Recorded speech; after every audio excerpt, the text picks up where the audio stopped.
What's up, everybody? Hope you're all having a great day. Today, I just wanted to take a look at the situation with Avowed and share my overall thoughts on everything from the game to its critical performance and things like that, because there is some absolute revisionist history going on in the conversation surrounding this game and how it compares to other RPGs, and I think it's important to set the record straight. So a brief recap: Avowed released in early access about a week ago ahead of its global launch on Tuesday, and like Dragon Age the Veilguard, it's proving to be a pretty divisive game, to say the least. You have people saying it's the worst game ever made, and others just completely glazing it as a Game of the Year contender. Now, for myself, I fall somewhere in the middle. I think this game is pretty painfully average at best, maybe even slightly below average. Definitely not what I was expecting from an Obsidian game, and certainly not worth $70. But I think it's serviceable and definitely not the worst thing you could be playing either. Now, with that said, there are plenty of people over on X or Twitter or whatever you want to call it who are trying to paint this game as a breakout success,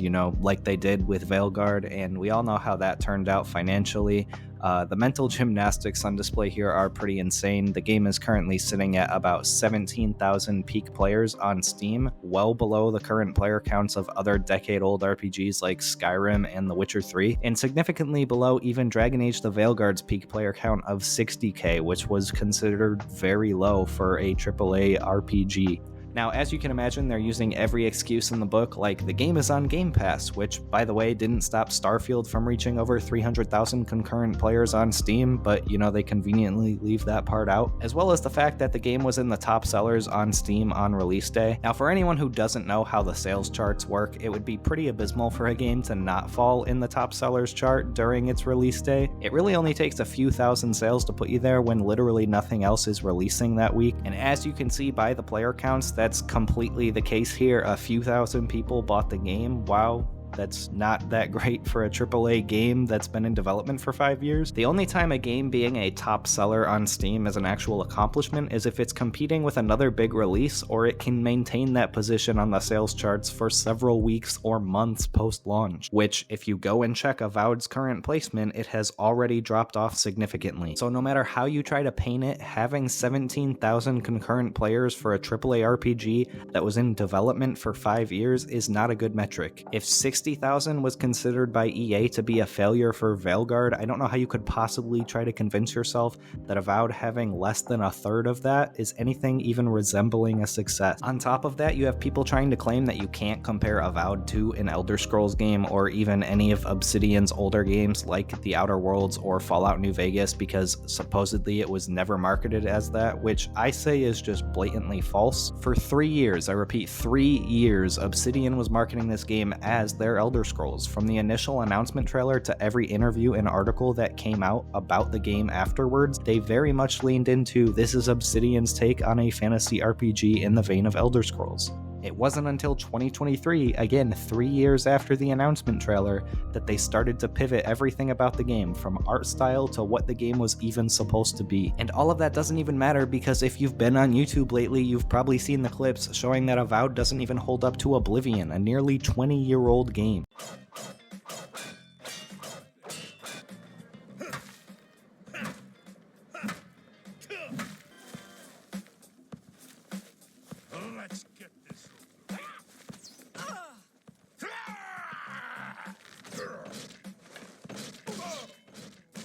Getting tired.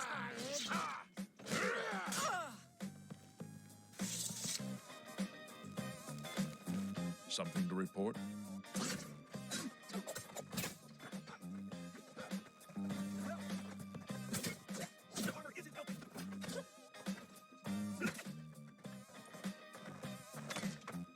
Now, if you want to say the game went through development hell and several iterations before landing at what we currently got, that's fine, and I'd say the evidence mostly supports that, but saying that this was never marketed as a traditional Obsidian RPG, that Bethesda-style game they're known for, is just an absolute lie. Even if you take Obsidian's latest interviews into account, they were comparing this game to their last RPG, The Outer Worlds, and even that game, which released 5 or 6 years ago now, has significantly more depth and player agency than Avowed does. was. So even if you go by the recent pivot in marketing, it still doesn't live up to what we were being sold. And also, I don't think it's on the consumer if you set false expectations for your game. Like, that's what the marketing department's job is supposed to be. You're supposed to sell people on what the game is going to be. And if you've created the wrong expectations, the fault for that lies with you, not the consumer. It seems that every argument that tries to paint this game as a success is an attempt to counter the anti-woke argument, you know, like how everyone tried to gaslight you into thinking that Dragon Age the Veilguard was only a flop because, quote, bigots tanked it. And I think that's pretty hilarious considering that the art director of Avowed himself said he didn't want white people in game development. You know, I'd be very interested to see what kind of effect that had on his sales, because considering that's gaming's #1 demographic and you just told them all not to buy your game, I don't think that bodes well for your financial situation. But yeah, I don't think the whole grifters ruined Avowed take works here when you looked at the situation with the art director and the narratives he was pushing before the game released.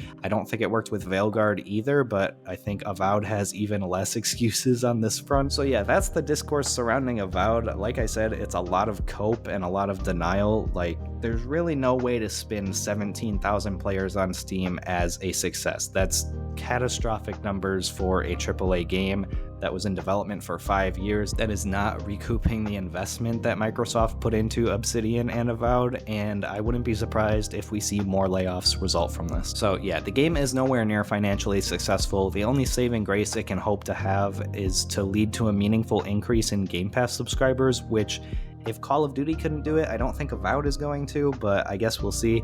That's not saying that it's the worst game ever made, but it just certainly isn't acceptable for a game that we waited 5 years for, and it's definitely not what they were marketing to us initially. Now, for myself, I just finished the game earlier today, and it took me about 30 hours to get to the end. I did all of the main quests, some of the companion quests, and a good chunk of the side content.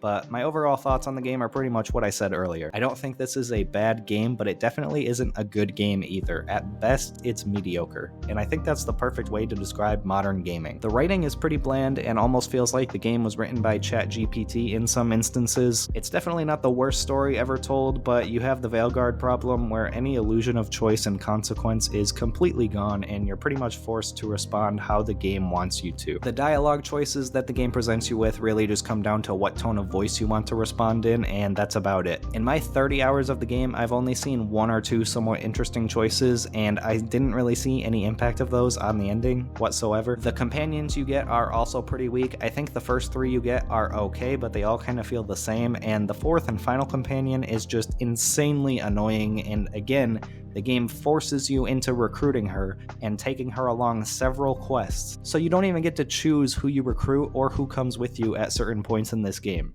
It's a role-playing game without the role-playing, which seems to be a common trend these days. Now, the combat can be serviceable. It's also extremely clunky and unbalanced. The sword feels like you're swinging a hammer because when you swing it, it just abruptly stops and you pull it back. I don't know, if you've ever swung a sword or played any other game with melee combat, it just feels really unnatural and clunky, like that's just not how swords work. That, combined with the fact that the enemies are all just damage sponges, no matter what difficulty you're playing on, and the forced reliance on the upgrade system and really unbalanced encounters, just makes the combat not very fun in my opinion, especially as you get closer to the end game where you will be hitting an enemy 20, 30, 40 times before they go down, even on easy. The game also has an economy, but it's completely impossible to engage with because no matter how much side content you do or items you sell, you will never be able to afford the higher quality gear in this game, or the materials you need to upgrade them, which honestly to me begs the question, why does the game even have shops and merchants in the first place when everything is so ungodly expensive that I'll never be able to buy anything,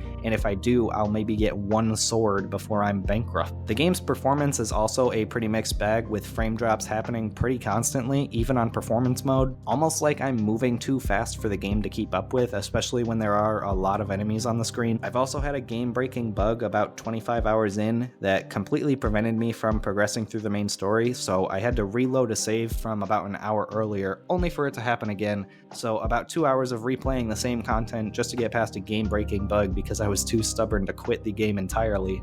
and wanted to mark it as completed. There's also several quests that are just impossible to complete because either an NPC is missing or the game doesn't progress the quest to the next step properly, or a myriad of other reasons, to the point where I just gave up halfway through the game on doing most of the side content because I didn't even know if it was going to work. So yeah, there's a lot wrong with Avowed, but I think perhaps one of the biggest issues that I had with it was that the world of Avowed is extremely static. This isn't like a typical Obsidian or Bethesda RPG where the NPCs are walking around and you can talk to them, steal from them, pick things up off the ground, and interact with your environment. No, everything is very much stuck in place, and there's very few ways to interact with the world and the characters around you that aren't completely scripted and on rails. You can really feel the multiplayer DNA in this game from where they were pivoting towards making this a co-op experience, and the game just has no depth or soul to it, which is pretty par for the course for a modern AAA game experience these days. But yeah, that's gonna do it for this video, guys. Those are my thoughts on Avowed and the Discord surrounding it. What do you think? Have you played Avowed? Do you love it? Do you hate it?